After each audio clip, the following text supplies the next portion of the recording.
Well, he's going to start the season at third base, batting cleanup. So we've already made out the lineup for opening day with, with what we're guessing they're going to throw against us and what we're expecting. So, and then pitching wise, he'll be one of our closers. We're going to try not to throw him more than once a weekend, especially early in the year, and just let's see how he bounces back. But his velocity's been 90 to 92, and everything looks good. He said it. I mean, his command has been really good, and his changeup has been devastating, and that's what we saw when we first got here 4 years ago.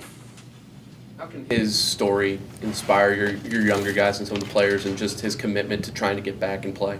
Well, I think he hit it on the head when he came to us and said, my arm is probably shot. Can I be a hitter? And we were like, yeah, sure. And when he left the room, we were all looking at each other. You kidding me? And we kind of started laughing, and that's just the way it is. But you get guys that want to play and they want to do things, and they did it in high school. But we just look at it. It had been so many years since he's hit. This isn't going to jump on the field and you're just going to, you're going to rake again. So he's put in more hours on his own. He's put in more hours in the batting cage. And, I give him credit because, as a coach, we try to make a decision on a player to whether we think they can do the job or not. And that's the decision we have to live with. Sometimes you have to go and say, gosh, you know what? He's changed my mind. And he has. For a guy that can go out there and take batting practice and consistently hit it over the batter's eye, over the scoreboard, there's power in that bat, and that just it makes a presence in the middle of your lineup. Coach, a lot of optimism about the freshman class and the incoming transfers you have. How realistic of an impact can those guys make, and how much are you going to rely on this year? According to those two guys, it sounds like a lot. Well, they're going to. I'll tell you this: they're definitely going to pitch, and if Cook can get completely healthy, he's going to play. He's got a chance to be a great baseball player. He has been as professional as you can get when it comes to going out, playing, know the game. He had 4 hits the other day. He had a rod put in he had a stress fracture below his knee in the fall, and they put a rod in October. And they said 3 to 4 months, and he is trying every day to get out there and try to play. And we had to run for him, but he was 4 for 5, and I was standing behind the mound watching, and he just battles. He's a professional type hitter, and this kid's got a chance at the next level as well. But like the guys said, our pitching is, we're not going to throw freshmen out there and they're going to be a weekend starter right now. But there are these guys right now that are going to get a chance to be a midweek starter. They're going to get innings. We're going to match them up lefty against lefty, righty against righty. That's what I think our balance in the bullpen is going to be. We are deep, and we've got some good arms, and that's the excitement I think that our guys are noticing. You're going to learn early how good this team is going to be when you play against the defending champs to start the year. Yeah, I think that's a great challenge. Gosh, we're going to go to Texas and play, Texas on our spring break. We've got Michigan State coming here. We go to Maryland. We go to Virginia. So these are the games you want. This is how when I first got here, I said, we've got to get games that are going to help our RPI. And people kind of laugh because when you play certain teams and you lose, which we've done in the past, that's been mentioned to our guys more than once, and in a way that I wasn't happy with. And you're not good enough to ever throw your gloves out on the field and beat somebody. And we've set the schedule up. Hopefully, it's gonna be able to entice our guys to go out there and play well every game, and every day. Hey Tracy, was the Coastal Carolina trip on the schedule prior to their national championship? Yeah, we've been on this tournament list for 2 years now, and to be honest, scheduling has gotten ridiculous, and we've got games set for 2020. And but no, this is a tournament that I've wanted to go to.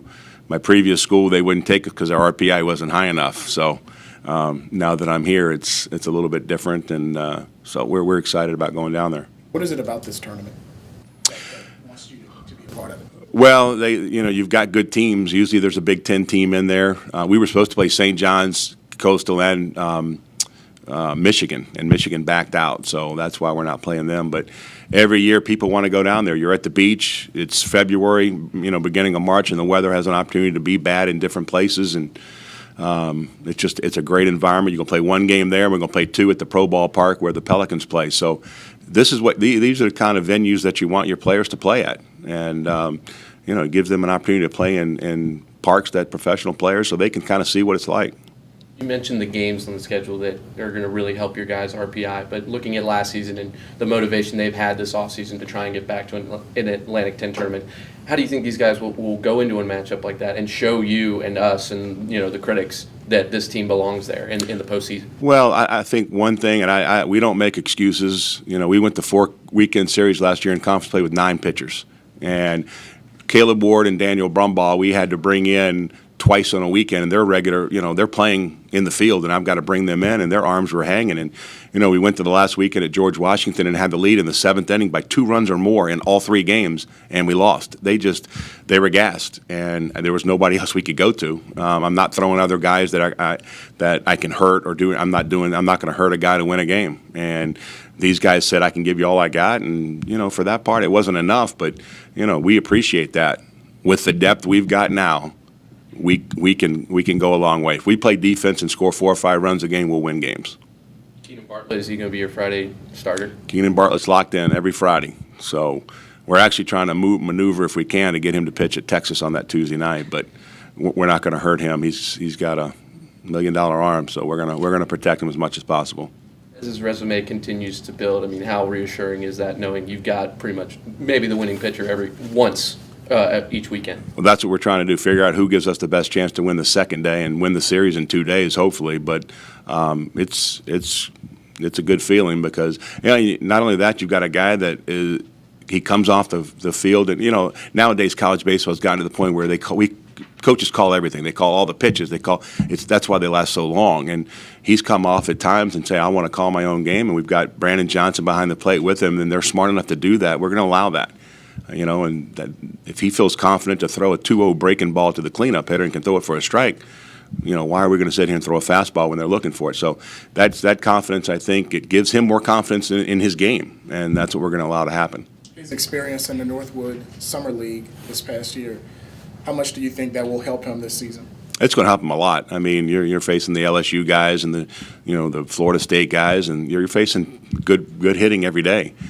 They're also using a wood bat, and it gives him the opportunity to throw balls inside and break bats instead of a ball getting jammed and being a base hit in college. So I think he gained a world of confidence there, and Curtis Brown's texting me, Keenan's 94 to 95 tonight, and we're getting excited because we saw 92 to 94, and as he gets more innings in and it's warmer, he blew up, and it's there. It's fun. It's fun when you're getting scouts calling you every day. Hey, when's Keenan pitching? They're waiting for this weekend just to watch him throw a couple innings before he throws next week. So.